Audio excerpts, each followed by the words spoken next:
বিভিন্ন সমস্যাৰ মাজত বড়োলেণ্ডৰ ৰাইজে জীৱন যাপন কৰিব লগা হৈছিল কিন্তু 2020 চনত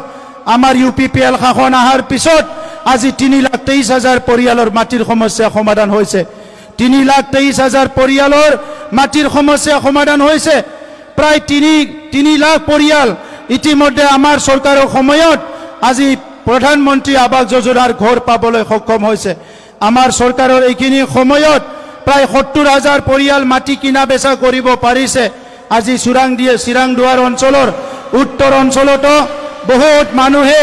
আজিৰ মাটিৰ পাট্টা পাবলৈ সক্ষম হৈছে মাটিৰ অধিকাৰ পাবলৈ সক্ষম হৈছে মই আজি আপোনালোকক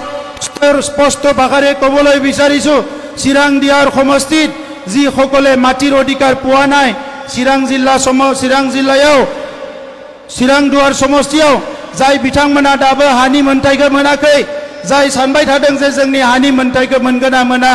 जुने भाबि আছে माटिर अधिकार पाम ने नापाम अहा 1 বছৰৰ ভিতৰত চিৰাংদুৱাৰ সমষ্টিৰ প্ৰত্যেকটো জাতি জনগোষ্ঠীয়ে যিমান আছে ইমান ফৰেষ্ট ডুৱেলাৰ্ছ এক্টৰ আধাৰত ফৰেষ্ট আইনৰ আন্ডাৰত সবৰ মাটিৰ পাট্টা আপোনালোকে পাব মই হেতু স্পষ্ট ভাষাৰে আপোনালোকক আজি কৈছো হাতীচাৰ অঞ্চলত খোৱা পানীৰ ব্যৱস্থা কৰিবলৈ দিছে আমাৰ জল জীৱন মিছনৰ আন্ডাৰত বহুত অঞ্চলবিলাকৰ পানীৰ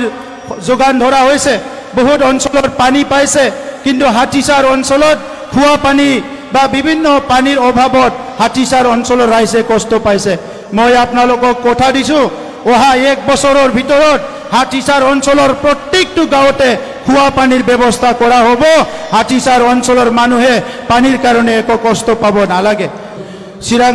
জিলাৰ উত্তৰ অঞ্চলত বহুতখিনি ৰাস্তা পদূলি হ'ল তথাপিতো 14 চিৰাং সমষ্টিত গাঁও অঞ্চলবিলাকত এতিয়াও আমাৰ আদিবাসী অঞ্চল গোৰ্খা অঞ্চল বিভিন্ন বড়ো অঞ্চলত কিছুমান জায়গাত এতিয়াও ৰাস্তা হোৱা নাই এই 4-3 বছৰত 1800 কিলোমিটাৰ ৰাস্তা আৰু দলং বনোৱা হ'ল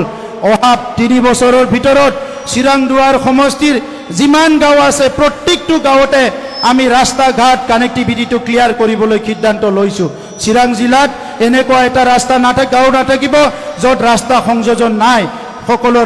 গাঁৱকে ৰাস্তা সংযোজন কৰা হ'ব